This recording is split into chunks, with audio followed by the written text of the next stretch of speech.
चुनाव आयोग, election commission of India, चुनाव आयोग के ऊपर जिम्मेदारी है देश में चुनाव करवाने की, निष्पक्ष चुनाव करवाने की, स्वस्थ और स्वच्छ लोकतंत्र को जीवित रखने की।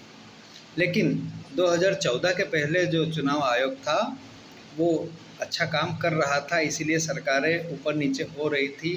कांग्रेस की सरकार आई, जनता दल की सरकारें आई, भारतीय जनता पार्टी की भी सरकारें आई। लेकिन 2014 के बाद से लगातार यही देखा जा रहा है कि सिर्फ भारतीय जनता पार्टी की ही सरकार आ रही है।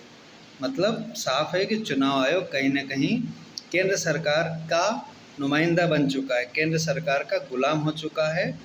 और जो बिहार में चुनाव होने जा रहे हैं उस बिहार में भी चुनाव आयोग अपनी भूमिका नहीं निभा रहा है। हाल ही में देखा गया है कि महाराष्ट्र में जो चुनाव हुए उसमें कितनी बड़ी गड़बड़ियां हुई, कितनी धांधलियां हुई, और उन सब मामलों को लेकर भी कांग्रेस की पार्टी ने सुप्रीम कोर्ट में याचिका दाखिल की है, लेकिन अभी तक कोई सुनवाई नहीं हुई है, सिर्फ कार्रवाई चल रही है।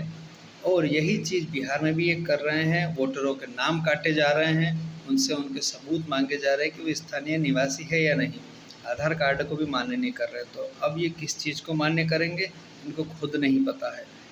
चुनाव आयोग जो है वो सिर्फ केंद्र सरकार के हाथों की कठपुतली बनकर रह गया है।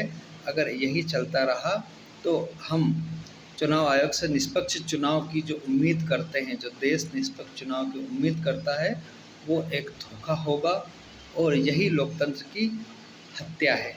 इसलिए चुनाव आयोग को निष्पक्ष होना बहुत ज़रूरी है।